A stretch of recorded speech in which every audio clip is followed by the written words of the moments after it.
મોરબીના સિરામિક ઉદ્યોગકારોની સરકાર સમક્ષ માંગ છે। સિરામિક ઉદ્યોગ પર જીએસટી સ્લેબ બદલવા માટે માંગ કરવામાં આવી છે। 18%ની જગ્યાએ 5% જીએસટી લાગુ કરવા માટે માંગ ઉઠી છે। બજેટ પહેલા સિરામિક ઉદ્યોગકારોએ આ રજૂઆત કરી છે। નિકાસમાં મોટા ઘટાડો થયા હોવાનો પણ દાવો કરવામાં આવી રહ્યો છે।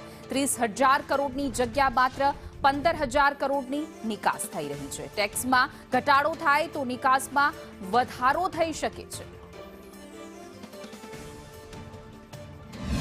સિરામિક ઉદ્યોગમાં જે અત્યારે 18% જીએસટી જે દર લાગુ રહ્યો છે એમાંથી 5%માં જીએસટીમાં સમાવેશ કરવામાં આવે। આના માટે અમે વારંવાર દરેક વખતે અમે રજૂઆત નાણાં મંત્રાલયમાં અને કેન્દ્ર સરકારમાં કરતા આવ્યા છીએ। તો આ વખતે અમારી એવી ભારપૂર્વક માગણી છે કે સરકારશ્રી દ્વારા આ વિષય ઉપર ગંભીરતાથી લેવામાં આવે। માગણી કરીએ છીએ કે સિરામિક ઉદ્યોગને લગતા કોઈ પણ ટેસ્ટિંગ મશીનરી હોય, ટેસ્ટિંગ લેબોરેટરી હોય કે એનું અહીંયા સ્થાપના કરવામાં આવે। જે અત્યારે હાલમાં CGCRI જે છે એ કલકત્તાની અંદર અને અમદાવાદની અંદર એની બ્રાન્ચ આવેલી છે। તો અમે એવું ઈચ્છીએ છીએ અમારે કોઈ પણ સેમ્પલ કરાવવું હોય અથવા કોઈ મટીરિયલના ટેસ્ટિંગ કરાવવા હોય તો અમારે તેને અહીંયાથી અમદાવાદ અથવા તો કલકત્તા મોકલવા પડતા હોય છે।